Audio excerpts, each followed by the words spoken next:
Les politiques, les sociétés veulent prendre des décisions l'année 1 qui vont tout de suite avoir leurs fruits l'année 2, quoi. Ça, c'est pas compatible avec la biologie de cette espèce.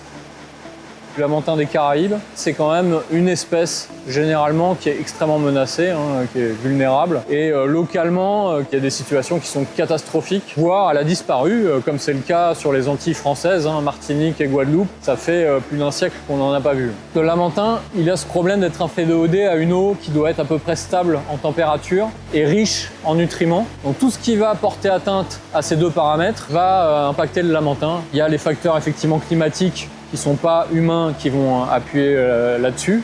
Et puis il y a les facteurs humains.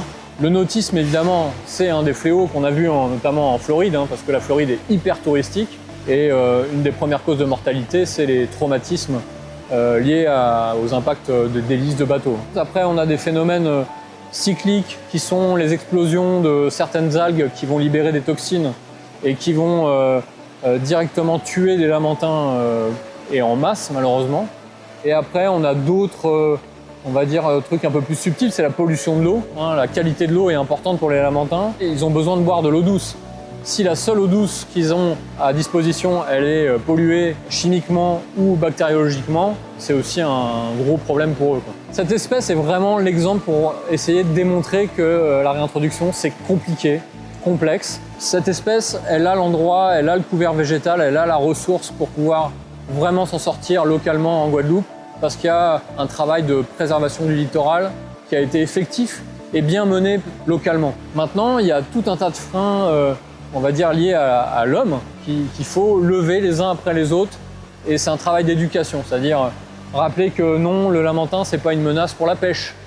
Non, le lamantin, ça détruit pas l'environnement. Donc on peut y arriver, mais il y a beaucoup de travail en amont à faire, et c'est là où le muséum et le parc zoologique essayent d'aider localement en apportant une expertise scientifique pour essayer de donner les clés pour que ça se passe bien quand on pourra le faire vraiment.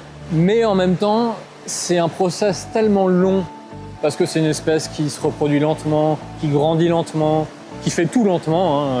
Donc c'est comment essayer d'inscrire quelque chose qui est résilient mais très lent dans un agenda humain qui est lui extrêmement rapide, et où les politiques, les sociétés veulent prendre des décisions l'année 1 qui vont tout de suite avoir leurs fruits l'année 2, quoi. Ça, c'est pas compatible avec la biologie de cette espèce. Donc il faut qu'on apprenne à tout le monde à aller plus lentement quand on parle de réintroduction sur certaines de ces espèces-là, quoi.